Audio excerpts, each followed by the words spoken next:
ഈ നരേന്ദ്രമോദി നാട് ഭരിക്കാൻ തുടങ്ങിയപ്പോൾ ഇന്ത്യൻ രൂപയുടെ വില കുറഞ്ഞു കുറഞ്ഞു കുറഞ്ഞു എന്ന് പറയുന്ന ആളുകൾ, രൂപയുടെ വില കുറഞ്ഞു എന്നുള്ളത് സത്യമാണ്. ഇപ്പോൾ മോഡി ഭരിക്കാൻ തുടങ്ങുന്ന സമയത്ത് $1 ഏതാണ്ട് 76 രൂപ ഉണ്ടായിരുന്നു. ഇപ്പം അത് 89 രൂപ 90 രൂപയായിട്ട് വർദ്ധിച്ചു. അപ്പോൾ ഡോളറിന്റെ വില കൂടിയതല്ല, രൂപയുടെ വില കുറഞ്ഞതാണ്. അങ്ങനെ വില കുറഞ്ഞു എന്ന് പറയുമ്പോഴും ഇത്ര ഭയങ്കരമായൊരു വിലക്കുറവ് ഇന്ത്യൻ രൂപയ്ക്കുണ്ടായി എന്ന് ഞാൻ ഈ കഴിഞ്ഞ ദിവസം വരെ അറിഞ്ഞതില്ല.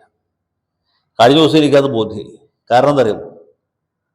കേവലം 3 പെൺവാണിഭ കേസിൽ പ്രതിയായിരിക്കുന്നത്, 2 കേസിൽ ജാമ്യം കിട്ടിയ, 3ാമത്തെ കേസിൽ ജാമ്യം നിഷേധിക്കപ്പെട്ട് ജാമ്യ ഹർജി ഹൈക്കോടതിയുടെ പരിഗണനയിൽ ഇരിക്കുന്ന അത് നമ്മുടെ പാലക്കാട് MLA രാഹുൽ മാങ്കൂട്ടം.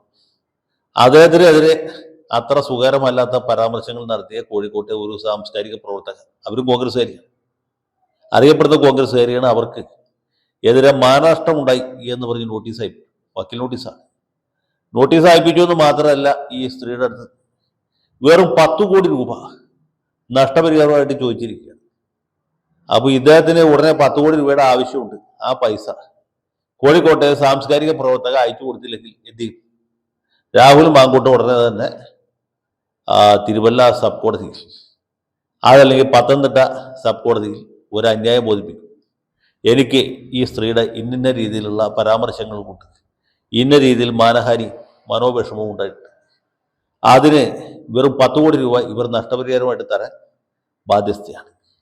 ആ നോട്ടീസ് കിട്ടി കഴിഞ്ഞാൽ ഉടനെ തന്നെ സാംസ്കാരിക പ്രവർത്തക ഒന്നുകിൽ ബോധം കെട്ട് വീഴും, അല്ലെങ്കിൽ 10 കോടി രൂപ എവിടെന്നെങ്കിലും, കയ്യിലില്ലെങ്കിൽ കടം മേടിച്ചിട്ടെങ്കിലും കൊടുക്കും. കാരണം വെച്ചാൽ രാഹുൽ മാങ്കൂട്ടത്തെ പോലെ ഒരാളാണ് വാദിസ്ഥാനത്ത് നിൽക്കുന്നത്. അദ്ദേഹത്തെ പോലെ അകളങ്കിതമായ പ്രതിച്ഛായുള്ള ഒരാൾ ഇന്നിപ്പോൾ കേരള രാഷ്ട്രീയത്തിൽ. ഇദ്ദേഹത്തോട് താരതമ്യം ചെയ്യുമ്പോൾ PK കുഞ്ഞാലിക്കുട്ടി, അല്ലെങ്കിൽ PK ശശി, അതുപോലെ ഈ P ശശി, ഇവരൊക്കെ ദൈവപുത്രന്മാർ. അവർക്കെതിരായിട്ടൊക്കെ ഉയർന്നു വന്ന ആരോപണങ്ങളെ അല്ല. കാരണം ഇദ്ദേഹത്തെ പോലെ ഒരു പ്രതിഭ കേരള രാഷ്ട്രീയത്തിൽ നിന്നല്ല, നമ്മുടെ പൊതുസമൂഹത്തിൽ തന്നെ അടുത്ത കാലത്തും ഉണ്ടാക്കി. അത്രയും പ്രതിഭാതനായ, അത്രയും പ്രഗത്ഭനായ, അത്രയും വലിയ സ്ത്രീ വിമോചകനായ ഈ മാന്യദേഹത്തെക്കുറിച്ച് ഇങ്ങനെ അസംബന്ധ നിർഭരമായിട്ടുള്ള പരാമർശങ്ങൾ നടത്തിയ സാംസ്കാരിക പ്രവർത്തകർ സത്യം പറഞ്ഞ ഈ കേരള സംസ്ഥാനത്ത് ജീവിക്കാൻ തന്നെ യോഗ്യതയില്ല.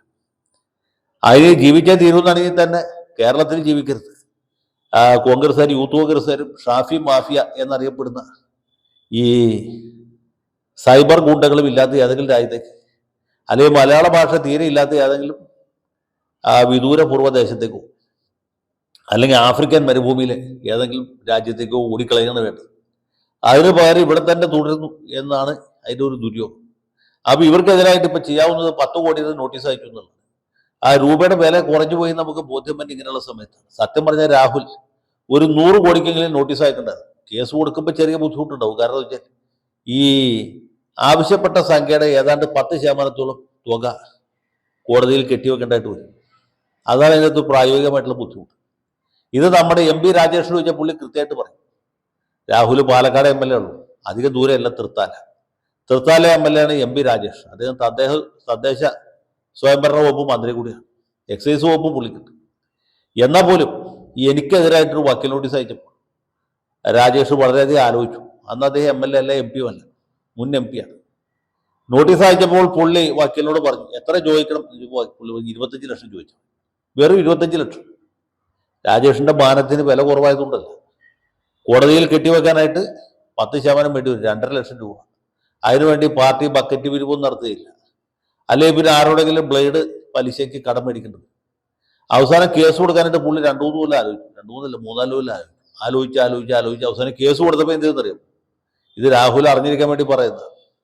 കേസ് കൊടുത്തപ്പോൾ MP രാജേഷ് നഷ്ടപരിഹാരം ചോദിക്കാതെ ക്രിമിനൽ കേസ് പോലെ, ക്രിമിനൽ കേസാണെങ്കിൽ കാശ് കെട്ടിവെക്കണ്ട, അതാണ് അതിൻ്റെ ഒരു സൗകര്യം. പക്ഷേ ഡിഗ്രി ഓഫ് പ്രൂഫ് കൂടുതലാണ്, തെളിയിക്കാൻ ബുദ്ധിമുട്ടാണ്, സംശയാതീതമായിട്ട് തെളിയിക്കും.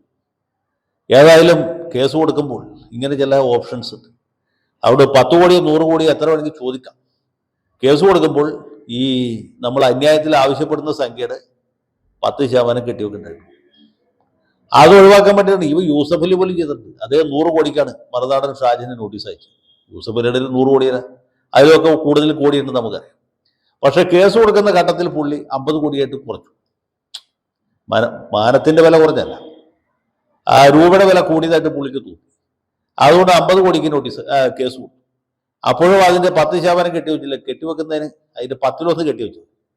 അതിന്റെ പിന്നീട് കാശ് കെട്ടിവെക്കേണ്ട സ്റ്റേജ് വന്നപ്പോൾ പുള്ളി മാനത്തിന്റെ വില പിന്നെ കുറച്ചു, 10 കോടി എടുക്കും. അപ്പൊ യൂസഫ് അലിയുടെ മാനമാണ് 10 കോടി.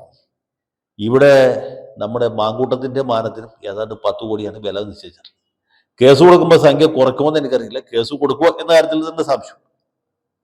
സാക്ഷാൽ ഉമ്മൻചാണ്ടിയുടെ മകൻ ചാണ്ടി ഉമ്മൻ പണ്ട് ദേശാഭിമാനി പത്രത്തിനെതിരെ ഇതുപോലെ നോട്ടീസ് അയച്ചു. ഇദ്ദേഹത്തെക്കുറിച്ച് അപകീർത്തികരമായ വാർത്ത ദേശാഭിമാനിയിൽ വന്നു എന്ന് പറഞ്ഞു. ദേശാഭിമാനി മറുപടി അയച്ചു, ചോണയുണ്ടെങ്കിൽ കേസ് കൊടുക്കൂ എന്ന് പറഞ്ഞു. ചാണ്ടി ഉമ്മൻ കേസ് കൊടുത്തില്ല. കാരണം എന്ന് വെച്ചാൽ 2 പ്രശ്നമുണ്ട്. ഒന്നാമത് മഹാരാഷ്ട്ര കേസ് കൊടുത്താൽ മാനമുണ്ട് എന്ന് തെളിയിക്കേണ്ടത്, അത് ബുദ്ധിമുട്ടാണ്. രണ്ടാമത്തേത് ദേശാഭിമാനിക്കെതിരെ മഹാരാഷ്ട്ര കേസ് കൊടുത്ത് ജയിച്ചിട്ട് എന്താ കാര്യമുണ്ട്? അതിൽ ചാണ്ടി ഉമ്മന് അനുകൂലമായിട്ട് അപകീർത്തികരമില്ലാത്ത എന്തെങ്കിലും വാർത്ത പറയാൻ എന്തെങ്കിലും സാധ്യതയുള്ളൂ. അപ്പൊ 2 കാരണത്താലും അദ്ദേഹം കേസ് കൊടുത്തില്ല. ഇതാണ് സംഭവം. അപ്പൊ കേസ് കൊടുക്കുന്നത്, നോട്ടീസ് അയപ്പിക്കുന്നത് നല്ല കാര്യമാണ്. പക്ഷെ കേസ് കൊടുക്കുന്നതിന് മുമ്പ് ഒന്നുകൂടി ആലോചിക്കുന്നത് നല്ലതാണ്. രൂപയുടെ വില കുറഞ്ഞു എന്നുള്ളത് ശരിയാണ്. എങ്കിൽ പോലും ഈ കോർട്ട് ഫീസ് കൊടുക്കുന്ന പൈസയിൽ യാതൊരു ഇളവും വരുത്താനായിട്ട് നമ്മുടെ പി രാജീവ് ഇതുവരെ തയ്യാറായിട്ടില്ല. ഏതായാലും രാഹുലിന്റെ മാനത്തിന് വില കൂടിക്കൊണ്ടേയിരിക്കട്ടെ. ഇതിനേക്കാൾ വലിയ സംഖ്യയ്ക്ക് നോട്ടീസ് അയക്കാൻ കഴിയുമാറാകട്ടെ. കേസ് കൊടുക്കുമ്പോൾ ഒന്നുകൂടി ആലോചിക്കാനുള്ള ബുദ്ധിയും വിവേകവും അദ്ദേഹത്തിന് ഉണ്ടാകട്ടെ എന്ന് പ്രാർത്ഥിച്ചുകൊണ്ട് തൽക്കാലത്തേക്ക് വിടാം. ജയ് ഹിന്ദ്.